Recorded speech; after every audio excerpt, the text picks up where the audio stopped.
The courtroom buzzed with tension, every whisper magnified in the charged air. The high-stakes legal battle had drawn a crowd, reporters scribbling furiously, spectators leaning forward, hearts pounding. Judge Eleanor Grant, a woman whose stern demeanor commanded respect, sat poised at the bench, her gavel ready to silence any disruption. Then, the unthinkable happened. The heavy oak doors creaked open, barely noticed at first. But the soft pad of paws against the tiled floor cut through the murmurs like a knife. Gasps rippled through the room as a stray dog matted fur. Ribs faintly visible trotted inside with an air of quiet determination. The dog paused. In the center of the room, its gaze sweeping the faces before it. The silence was deafening. Even Judge Grant, never one to falter, froze mid-sentence, her sharp eyes narrowing in disbelief. Then but a single, sharp sound echoed through the chamber. The bailiff hesitated, bark. Louder this time, the dog's eyes locked onto the defendant, Victor Langley, a wealthy businessman accused of embezzlement. His face, usually composed, twisted in recognition, or was it fear? Before anyone could react, bark. 3 barks, a command, a warning. Then, as suddenly as it had arrived, the dog sat, tail wagging faintly as if it had done exactly what it came to do. And that's when the bailiff gasped. Dangling from the dog's collar was a tiny, rusted key. The courtroom held its breath. Judge Grant, recovering from her shock, motioned for the bailiff to approach the dog. The room remained silent as the man carefully unfastened the key. It was small, tarnished with age, but unmistakably significant. "What is the meaning of this?" the judge demanded, her voice cutting through the tension. No one answered. But Victor Langley's lawyer, a slick man in an expensive suit, suddenly stood. "Your Honor, this is absurd. A stray dog has no place in these proceedings." The dog, as if understanding, turned its head toward the lawyer and let out a low growl. Judge Grant ignored the protest. "Bailiff, examine that key." The bailiff turned it over in his palm. "It looks like a safety deposit box key, Your Honor," a murmur spread through the crowd. Then, from the back of the courtroom, a frail voice spoke up. "That dog, that's Benny." All eyes turned to an elderly janitor, Mr. Higgins, who had been quietly sweeping the hallway outside. He stepped forward, his hands trembling. "I've seen him around the courthouse for weeks. He used to belong to the old accountant who worked for Mr. Langley." The prosecutor, a sharp-eyed woman named Clara Reyes, stood abruptly. "Your Honor, the accountant in question was Harold Mercer Langley's former financial manager, who died under suspicious circumstances 6 months ago." Langley's face paled. "This is a setup." Judge Grant's gavel cracked against the bench. "Order, bailiff. Take that key to the nearest bank. See what it unlocks." Within the hour, the bailiff returned, holding a small metal box. Inside was a ledger, Harold Mercer's personal records, detailing every fraudulent transaction Langley had made. The evidence was undeniable. Langley's lawyer tried to object, but the damage was done. The jury deliberated for less than an hour before returning a guilty verdict, as Langley was led away in handcuffs. The dog Benny watched silently. Then, with a satisfied sigh, he trotted over to Mr. Higgins and nuzzled his hand. Later, Clara Reyes approached the old janitor. "How did Benny know to come here today?" Mr. Higgins smiled sadly. "Harold used to bring him to work every day. Benny was his shadow. After Harold died, the dog kept coming back, like he was waiting for something. He scratched Benny's ears. Guess he was." The story spread like wildfire how a stray dog had walked into a courtroom and delivered justice. Benny became a local legend, adopted by the courthouse staff as their unofficial mascot. But for those who had been there that day, the lesson was clear. The truth has a way of finding its way to the light, even if it takes an unexpected messenger. And as for Benny, he never barked in court again. His job was done. Understood. No headings, just seamless storytelling. Here's your extended version, flowing naturally from start to finish. The courtroom buzzed with nervous energy as Judge Eleanor Grant's piercing gaze remained fixed on the stray dog, now seated calmly in the center of her domain. The small key dangling from its worn collar caught the fluorescent lights, throwing tiny prismatic reflections across the wood-paneled walls. For the first time in her 32 years on the bench, the formidable judge found herself momentarily speechless, her usual commanding presence unsettled by this unexpected visitor. "Bailiff," she finally commanded, her voice steady though edged with uncharacteristic curiosity, "secure that dog." The words felt strange coming from her lips. This wasn't standard courtroom procedure. But then, neither was a canine witness. The bailiff approached cautiously, his polished shoes clicking against the marble floor. The dog, a medium-sized mutt with patches of brown and white fur, didn't flinch. Its intelligent eyes remained locked onto Victor Langley at the defense table, where the billionaire businessman's carefully cultivated composure was beginning to fracture. Beads of sweat appeared on Langley's forehead, despite the courtroom's climate control, his manicured fingers gripping the edge of the table with enough force to whiten his knuckles. Damian Reeves, Langley's high-priced defense attorney, shot up from his chair with enough force to send it screeching backward. "Your Honor, with all due respect," he snapped, his voice dripping with condescension, "this is a court of law, not a kennel. This ... this animal has no place in these proceedings." But across the aisle, Prosecutor Elaine Hudson remained silent and watchful. Her sharp eyes didn't miss how Langley's breath hitched when the dog growled, nor the way his left eye developed a subtle twitch. He's not just annoyed, she realized with growing excitement. He's terrified. Of a dog. The bailiff knelt carefully beside the animal, murmuring soothing words as his fingers worked to unhook the small key from its collar. The dog allowed this without protest, though its body remained tense, its attention never wavering. "From Langley, Your Honor," the bailiff announced, holding up the key for all to see. This was attached to the collar. Judge Grant's eyebrows drew together as she studied the object. A key, she mused aloud. To what, exactly? Before anyone could speculate, the dog suddenly stood and moved with deliberate purpose toward Langley's table. The entire courtroom seemed to hold its breath as the animal stopped directly in front of the defendant, sat back on its haunches, and emitted a low, rumbling growl that vibrated through the silent chamber. Langley recoiled as if struck by an invisible force, nearly toppling his chair in his haste to put distance between himself and the dog. A murmur swept through the gallery, dozens of spectators leaning forward in their seats.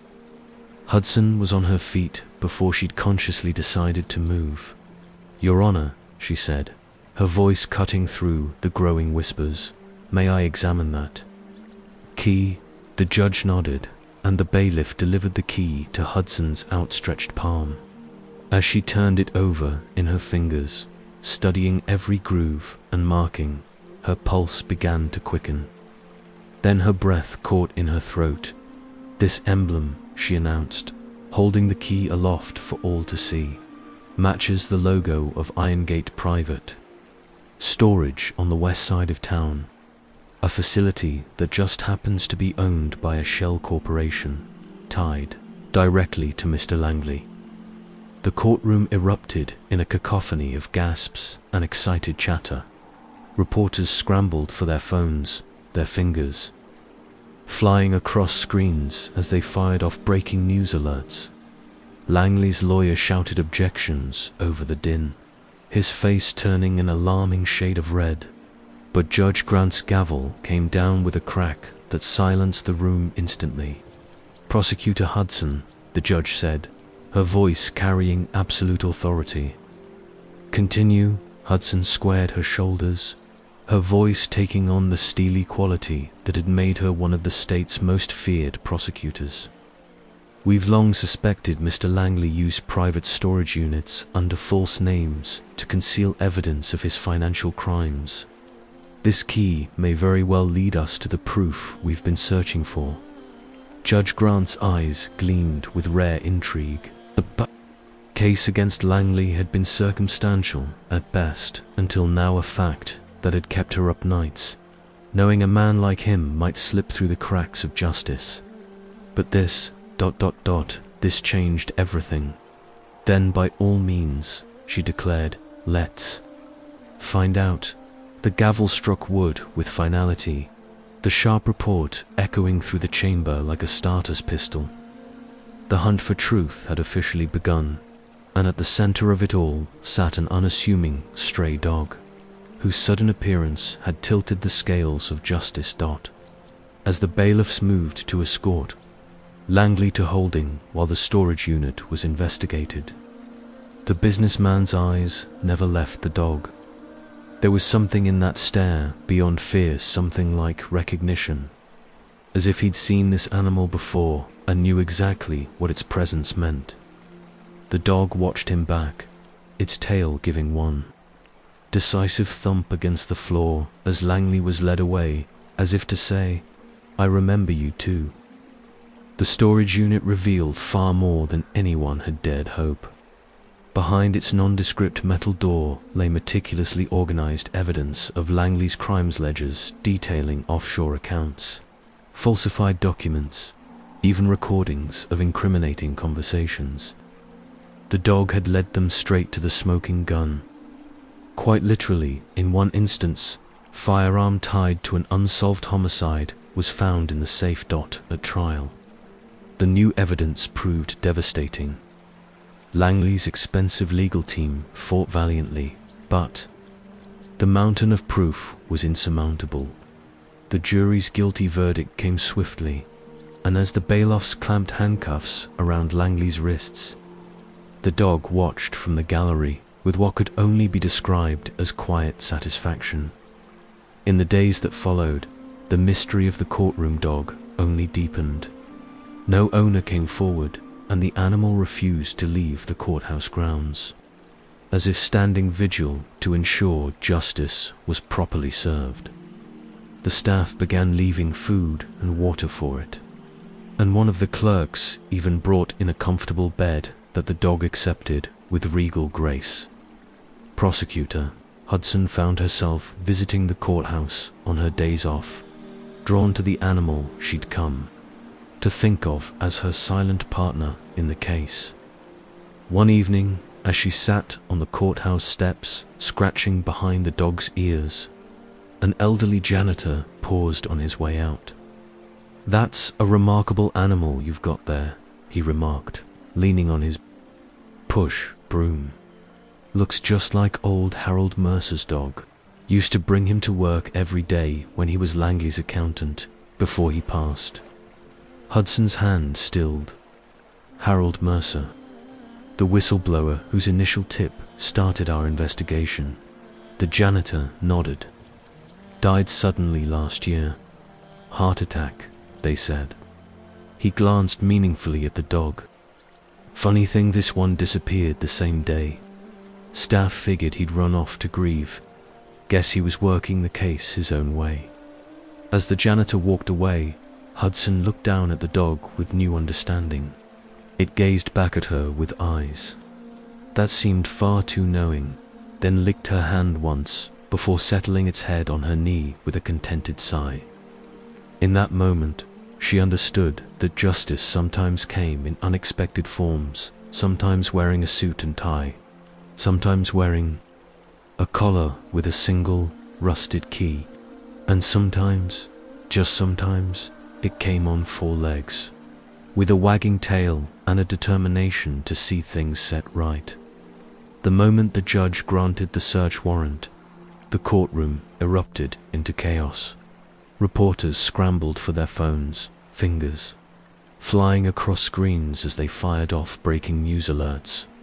Spectators leaned across benches to whisper in disbelief, their voices blending into a buzzing hum that filled the cavernous space. At the defense table, Victor Langley's face drained of all color, his usually immaculate complexion turning ashen. His lawyer, Damian Reeves, leaned in so close their foreheads nearly touched, hissing frantic words through clenched teeth. But Langley wasn't listening. His gaze remained locked onto the dog still, sitting calmly in the well of the courtroom, its tail thumping softly against the polished floor in a steady rhythm that seemed almost ... satisfied. Prosecutor Elaine Hudson didn't waste a second. Clutching the small rusted key in her fist like it was the Hope Diamond, she strode out of the courtroom with purposeful strides, the bailiff struggling to keep pace with her determined march. The moment the heavy oak doors shut behind them, she broke into a near run, her sensible heels clicking rapidly against the marble hallway. "We need to get to that storage facility now," she said, voice low and urgent as she fished her car keys from her blazer pocket, before Langley's people can interfere or move whatever's in that unit. The bailiff, a burly man named O'Connor, who had seen his share of courtroom drama in 20 years on the job, matched her stride for stride. "I'll drive," he offered, already pulling out his phone to alert the evidence team. "You make the calls to get us a warrant team ready." As they hurried down the courthouse steps into the afternoon sun, neither noticed the shadowy figure slipping out a side exit, phone pressed urgently to his ear. Back inside the now clearing courtroom, Judge Grant adjourned the session with a sharp rap of her gavel, her keen eyes lingering on the dog that had started it all. The animal had moved to sit beside the prosecutor's empty chair, its alert posture and watchful gaze giving it an almost human air of vigilance. "Bailiff Jenkins," the judge said to the remaining court officer, her voice carrying an uncharacteristic note of concern, "make sure that animal is kept safe and comfortable. Something tells me it's more than just a stray." She removed her reading glasses and rubbed the bridge of her nose, adding almost to herself, "and find out where it came from." As the crowd slowly dispersed, murmurs swirled through the grand room like a gathering storm. Clusters of spectators lingered in the aisles and doorway, their speculative whispers bouncing off the high ceilings. How did that dog know to come here, wondered a law student to her friend, textbooks clutched to her chest. And why today, of all days? At the press table, reporters compared notes, their theories growing wilder by the minute. But the most chilling question of all, the one that hung unspoken in the air like smoke, was the one nobody could answer yet. What exactly was hidden in that storage unit? Across town, the Iron Gate private storage facility stood unassuming in the waning afternoon light, its rows of identical metal doors giving nothing away. The manager, a paunchy middle-aged man named Ed Gruber, was just locking up his office when two black SUVs screeched to a halt outside the gate. His stomach dropped as he recognized the men emerging from the vehicle's Langley's private security team, their expensive sunglasses doing little to hide their hardened expressions. Gruber's fingers trembled as he fumbled with his keys. He knew exactly which unit they were here for, the one that had been rented under a fake name but paid for with Langley's money. The one he'd been handsomely compensated to never ask questions about. Meanwhile, back at the courthouse, the dog suddenly stood, ears pricking forward as if hearing a distant sound. It trotted purposefully to the large windows overlooking the parking lot, its nose pressed against the glass as it watched Hudson's car speed away. A low whine escaped its throat, and for just a moment, its reflection in the glass seemed to ripple not with the distortion of old windows, but with something else entirely. Then it turned and padded back to its spot by the prosecutor's chair, settling down with its chin on its paws to wait. The race was on between justice and corruption, between truth and concealment, and at the center of it all sat a dog that had appeared out of nowhere with a key to more than just a storage unit, a key to the truth itself. The air in the emptying courtroom grew heavy with anticipation, the fading sunlight through the high windows casting long shadows that seemed to stretch toward the animal-like fingers.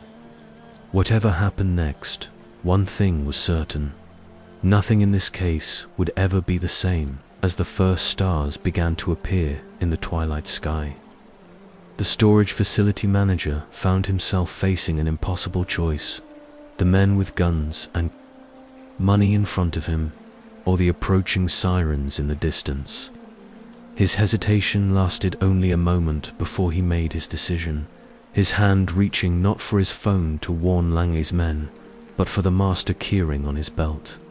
Some debts, he realized, weren't worth being paid. The dog, it seemed, wasn't. The only one who knew which side of history he wanted to be on. The storage facility was a nondescript concrete box on the outskirts of town, the kind of place designed to be invisible. Faded numbers marked each identical roll-up door, the paint peeling from years of neglect. The manager, a wiry man with nicotine-stained fingers and a permanent skeptical frown, led Hudson and the bailiff down the dimly lit corridor to Unit 214, his keys jangling with each reluctant step. "This is highly irregular," the manager muttered, for the third time, eyeing the police presence gathering behind them. "We've got procedures, you know, privacy agreements." Hudson ignored him, her entire focus on the rusted metal door before them. Her fingers trembled slightly as she slid the small key into the lock, the metal cold against her skin. For a heart-stopping moment, she feared it wouldn't turn, that this would all be for nothing. Click, the sound echoed through the silent hallway. The door swung upward with a metallic groan, releasing a puff of stale air that smelled of paper and something faintly chemical. The bailiff flicked on his flashlight, the beam cutting through the dust-filled darkness to reveal rows of identical file boxes stacked with military precision. Hudson reached for the first box, her breath shallow, her pulse pounding in her ears as she lifted the lid. Then she froze. Inside were ledgers bound in black leather, their pages filled with handwritten entries in neat columns. Beneath them lay contracts stamped with foreign seals, bank records from institutions she recognized as notorious tax havens. Every document was meticulously organized, labeled, cross-referenced, a paper trail that would make any forensic accountant weep with joy. And every single page pointed to one undeniable truth: systematic embezzlement on a staggering scale. Millions siphoned from children's charities, routed through shell companies, and finally deposited in offshore accounts under aliases Hudson already recognized from her investigation. "Holy," the bailiff muttered, lifting a spreadsheet that detailed transactions totaling more than his lifetime earnings on a single page. Hudson exhaled, a breath she hadn't realized she'd been holding, a slow, triumphant smile spreading across her face as she carefully replaced the lid. "We've got him," she whispered, then louder to the waiting officers. "Seal this unit. I want every box catalogued and brought to the evidence room. And someone get me a forensic accounting team now." back at the courthouse. In a holding room that suddenly felt far too small, Victor Langley paced like a caged animal, his expensive shoes wearing a path in the cheap carpet. His lawyer's reassurances, will-file motions, chain of custody issues, plenty of appeals fell on deaf ears. Langley's mind raced through the contents of that storage unit, calculating the damage each document could do. If they find those documents, Langley growled, his voice barely above a whisper, but vibrating with barely contained fury. It's not just the embezzlement. It's the offshore accounts, the shell companies, He trailed off, unwilling to voice his deepest fear, allowed the records tying him to things far worse than white-collar crime. His lawyer paled, finally understanding the gravity of the situation. "We need to shut up," Langley snapped, his mind already racing through contingency plans, escape routes, people who might still be bought. But even as he schemed, a cold certainty settled in his gut. That damned dog had ruined everything. And in the quiet of the county animal shelter, the dog now named Justice by the starry-eyed shelter staff who'd heard about his courtroom, heroics rested his head on his paws in a donated dog bed. His brown eyes, deep and knowing, watched the shelter door as if expecting someone. The staff whispered that he seemed at peace, his job done. But occasionally, his ears would perk up at the sound of a particular news report about the Langley case, his tail giving a single thump against the floor as if in approval. Yet the question still burned in Hudson's mind late at night as she pored over evidence in her office. The dog's collar now kept in an evidence bag on her desk, catching the lamplight. How had a stray dog become the key to bringing down one of the city's most powerful criminals? The more she learned about the case, the more impossible the coincidence seemed. The storage unit had been rented under an alias no investigator had uncovered. The key was to a lock that had been changed 3 times during Langley's operation. And the timing, the dog's appearance at the precise moment the case was about to collapse, defied all logic. Her fingers traced the collar's worn leather as she stared at a photo of Harold Mercer, Langley's former accountant who had died mysteriously just before agreeing to testify. In the photo, Mercer stood smiling beside a familiar-looking brown and white dog at what appeared to be a company picnic. Hudson's breath caught.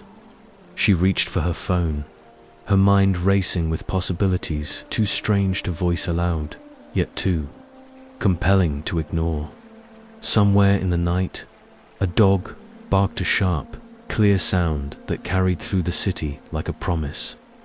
Justice, it seemed, had many forms, and not all of them were human. The next morning, Hudson dragged herself into her office before dawn, exhaustion weighing heavy on her shoulders. The case against Langley was airtight now. The documents from the storage unit had given them everything they needed. Yet despite the victory, something still gnawed at her. That dog hadn't just wandered into the courtroom by coincidence. There had to be more to the story. She was pouring her 3rd cup of coffee when her phone buzzed violently against the desk. The caller ID showed the county animal shelter. "Miss Hudson," the shelter worker's voice came through the line, breathless with excitement. "You need to come see this right away. We found something on Justice, something hidden beneath his collar this whole time." Hudson nearly dropped her coffee. Within 15 minutes, she was standing in the shelter's examination room, watching as a vet tech carefully turned the dog's collar inside out. There, sewn into the lining with nearly invisible stitches, was a faded metal dog tag they'd missed during initial inspections. The name, etched into the worn metal, made Hudson's breath catch, shadow, and below that, an address. Her pulse spiked as she recognized the area. a rural stretch on the outskirts of the county. Without hesitation, she snapped photos of the tag and sent a deputy to check the location immediately. The next day, with the morning sun casting long shadows across the overgrown yard, Hudson stood at the doorstep of a rundown farmhouse that looked like it hadn't seen visitors in years. Paint peeled from the wooden siding, and the front porch groaned under her weight as she approached. She held the dog tag tightly in her palm, its edges biting into her skin. Before she could knock, the door creaked open. An elderly man squinted at her through thick glasses, his weathered face a map of deep wrinkles. His eyes dropped to the tag in her hand, then widened in shocked recognition. Shadow, he whispered, the name cracking in his throat. Tears welled in his eyes as his trembling hands reached for the tag. At that moment, the deputy opened the car door and Shadow bounded out, his nose working the air frantically. The old man, Walter Dawson, as he introduced himself, sank to his knees as the dog leaped into his arms, tail wagging so hard his entire body wriggled with joy. I thought he was gone forever. Walter choked out, burying his face in the dog's fur. Disappeared during that terrible storm months ago.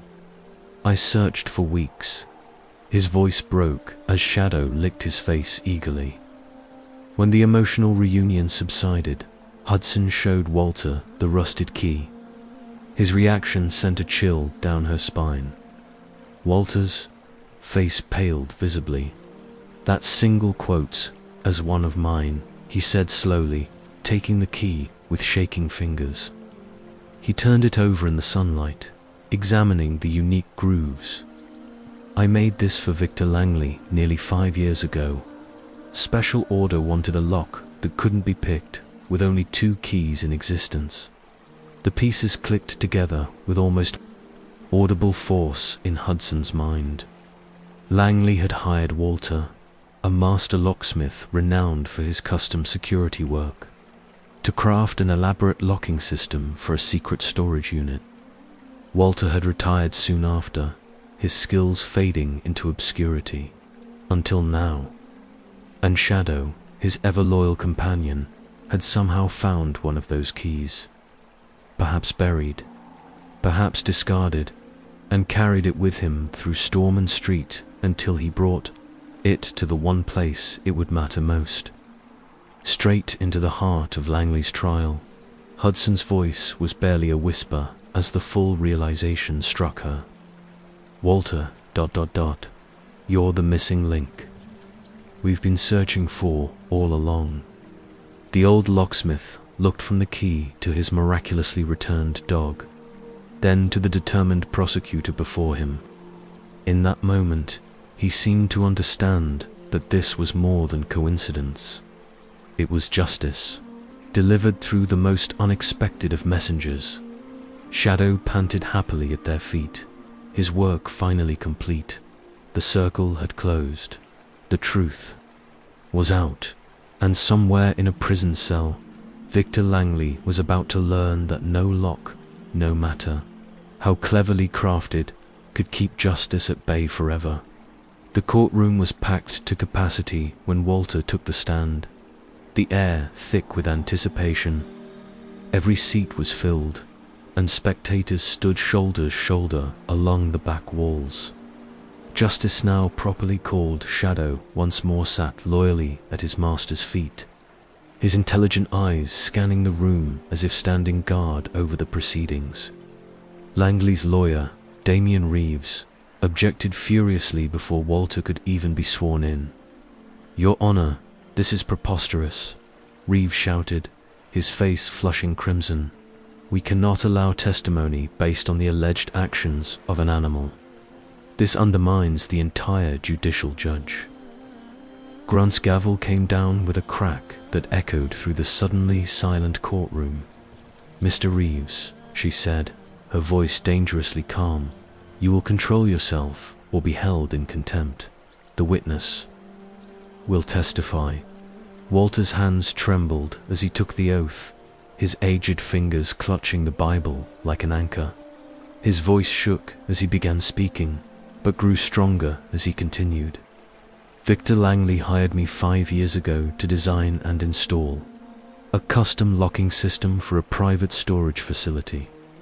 Paid me triple my usual rate to keep it quiet, no questions asked. He paused, looking down at Shadow with tears in his eyes. And this dog, my Shadow, somehow found the spare key Langley must have hidden or lost, brought it right where it needed to be. A murmur rippled through the jury box as 12 pairs of eyes flicked to Langley, whose normally composed face had gone stony. The billionaire's knuckles were bone white from how tightly he gripped the defense table, his expensive suit straining across his shoulders with tension. Prosecutor Hudson stepped forward, holding up the damning documents recovered from the storage unit. "Your Honor," she said, her voice ringing with conviction. "This evidence, combined with Mr. Dawson's testimony, proves beyond any reasonable doubt that Mr. Langley orchestrated a sophisticated embezzlement scheme spanning years and multiple shell companies." Langley's lawyer leapt up again, desperation creeping into his usually polished demeanor. "This is all circumstantial," Reeves shouted. "You can't convict a man based on where a dog happened to wander. There's no chain of custody for that.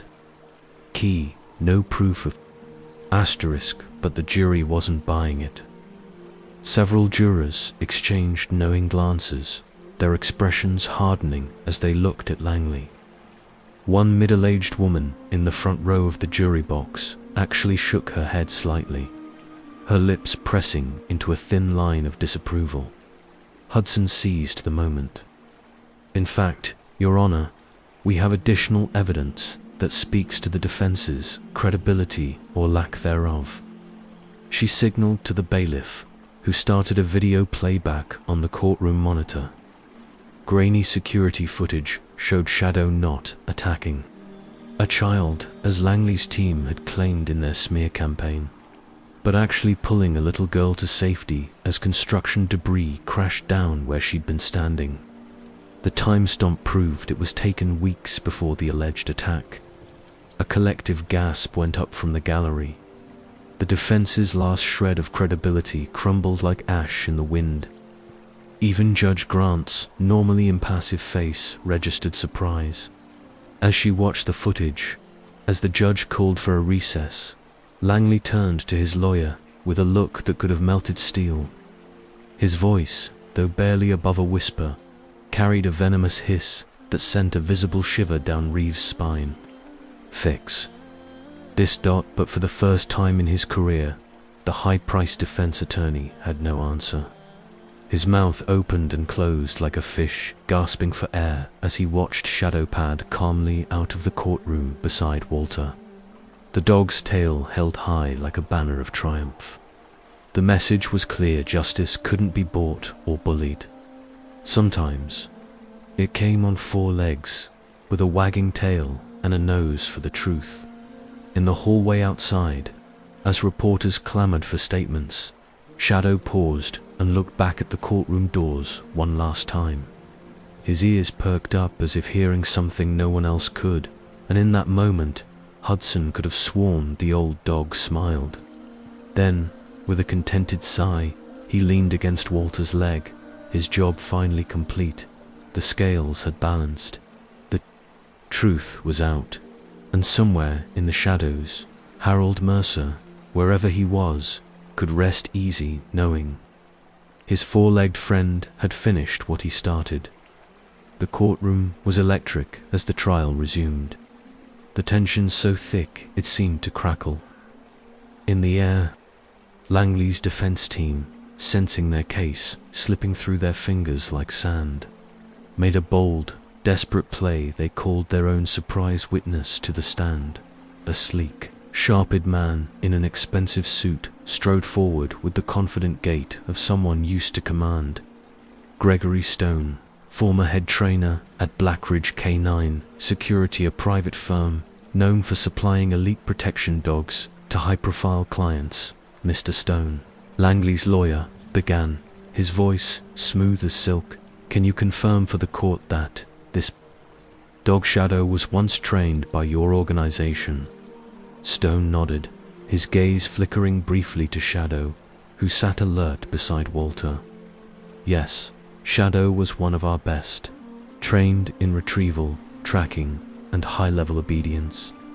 He worked for several years as a corporate security asset." A murmur rippled through the courtroom.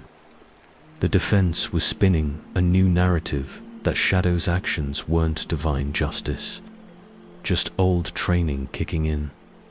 The lawyer pressed on, his tone dripping with skepticism. So his actions bringing the key to the courtroom could simply be trained behavior, not some miraculous intuition. Stone hesitated, his jaw tightening. It's possible. If he was conditioned to retrieve specific items on command, he might have reverted to that training. Langley leaned back in his chair, a smirk playing at his lips. The jury looked uncertain, but Hudson was already rising from her seat, her expression razor-sharp. "Mr. Stone," she countered, her voice cutting through the courtroom like a blade. Was Shadow still under Langley's employ when he disappeared? Stone shifted uncomfortably. "No, he went missing years ago." Hudson's eyes flashed. "So you can't say why he brought the key?" "No, only that he could have been following old training." Stone faltered. "I suppose not." The jury exchanged glances. The defense's argument had holes, big, enough to drive a truck through. And then Hudson delivered the final blow. She produced a series of emails. Langley's own words, ordering Shadow's immediate disposal after he supposedly failed a mission. The emails were cold, clinical, referring to the dog as nothing more than a faulty asset. The courtroom gasped. Langley's smirk vanished, replaced by a look of pure, unguarded fury. His lawyer scrambled to object, but it was too late. The jury had seen the truth. Shadow wasn't just a trained dog, he was a betrayed one, and in the end, he had chosen justice over loyalty. The message was clear: no one escapes the consequences of their cruelty, not even from those they thought they'd silenced. Forever. The courtroom fell into a hush as the trial entered its final phase. The closing arguments became a battle of narratives, each side fighting to shape how the jury would remember this extraordinary case. Langley's lawyer, his expensive suit rumpled, from days of desperate arguments, paced before the jury box with exaggerated confidence. "Ladies and gentlemen," he began, his voice dripping with condescension, "this entire case rests on the actions of a dog. A highly trained animal who is simply following old conditioning. There's no grand conspiracy here, no divine justice, just basic animal behavior being misinterpreted as something miraculous." He gestured dismissively toward Shadow, who sat calmly beside Walter in the front row. "The prosecution wants you to believe this dog is some kind of furry avenging angel, but the truth is far simpler.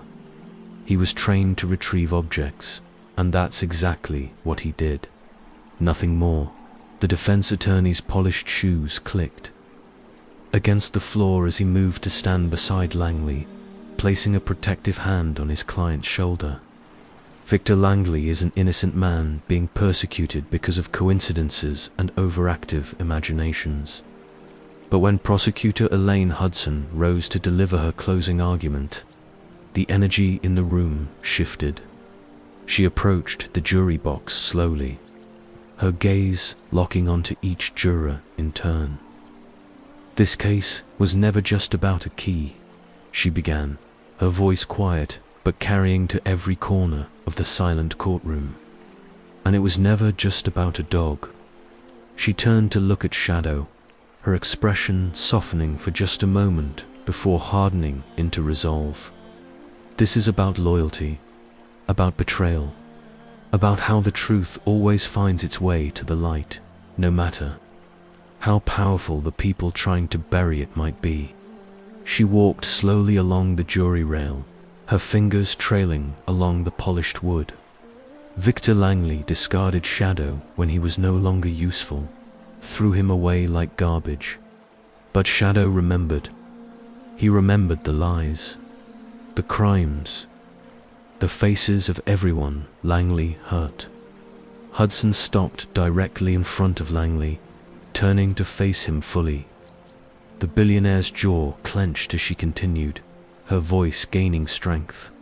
That dog has shown more integrity, more courage, and more devotion to justice than this man ever has in his entire privileged life.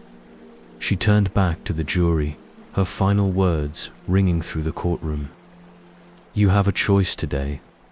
You can believe the polished lies of a man who thinks he's above the law, or you can believe the silent testimony of a creature who, despite every reason to hate, chose instead to bring us the truth. The choice is yours. The jury deliberated for less than 3 hours, remarkably fast for a case of this complexity. When they filed back into the courtroom, the tension was palpable. The foreperson's hand trembled slightly as they passed the verdict form to the bailiff.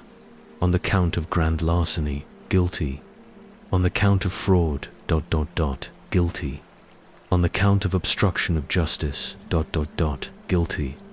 The list went on, each guilty hitting like a hammer blow. Langley's face twisted in rage, his carefully cultivated mask of respectability finally shattering completely. His lawyer slumped in his seat, knowing no amount of appeals would undo this. But amidst the murmurs of the crowd and the sharp crack of Judge Grant's gavel, one sound stood out. The soft, steady thump of Shadow's tail against the courtroom floor as he rested his head on Walter's knee. The old locksmith's gnarled fingers scratched behind the dog's ears absently, his own eyes shining with tears. As bailiffs led a cursing Langley away, Hudson knelt beside Shadow, looking into his deep, knowing eyes. "Good boy," she whispered, and for the first time in the entire trial, the dog let out a quiet, satisfied woof, as if to say his work was finally done. Outside the courthouse, reporters clamored for statements, but Hudson only had eyes for the elderly man and his dog walking slowly toward a waiting car. Walter Dawson opened the back door for Shadow, who jumped in with surprising grace for his age.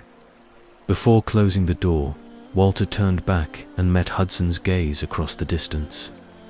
No words were needed. The slight nod they exchanged said everything. Justice had been served, and the bond between man and dog had proven stronger than any corrupt man's power. The story would make headlines for weeks, but the image that lingered in everyone's mind wasn't Langley's downfall. It was the quiet dignity of a loyal dog who would refuse to let the truth stay buried. And as Shadow leaned his head out the car window for one last look at the courthouse, his tongue lolling in the breeze, it was impossible not to see the satisfaction in his eyes. Justice, at last, had found its way home. In the weeks that followed, Shadow became more than a local legend. He became a symbol. News outlets dubbed him the Canine Crusader, his story spreading far beyond the town's borders. Children drew pictures of him in school, their crayon sketches, depicting a heroic dog with a key in his mouth, standing triumphantly in a courtroom. Teachers invited Walter to speak to classrooms about loyalty, integrity, and the unexpected ways justice can find its voice. The town, moved by Shadow's quiet bravery, renamed their animal shelter in his honor. The ribbon-cutting ceremony was packed with Shadow himself serving as the guest of honor, his tail wagging lazily as officials praised his role in exposing Langley's crimes.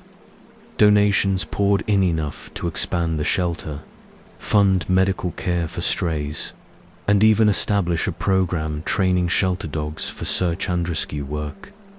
But when the cameras weren't rolling and the crowds weren't cheering, Walter and Shadow returned to their quiet life on the farmhouse porch.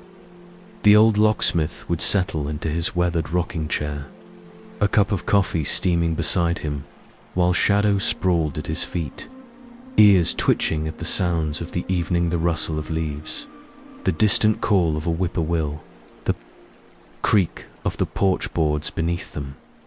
"You did good, boy," Walter murmured one evening, his rough fingers scratching behind Shadow's ears the way he always loved.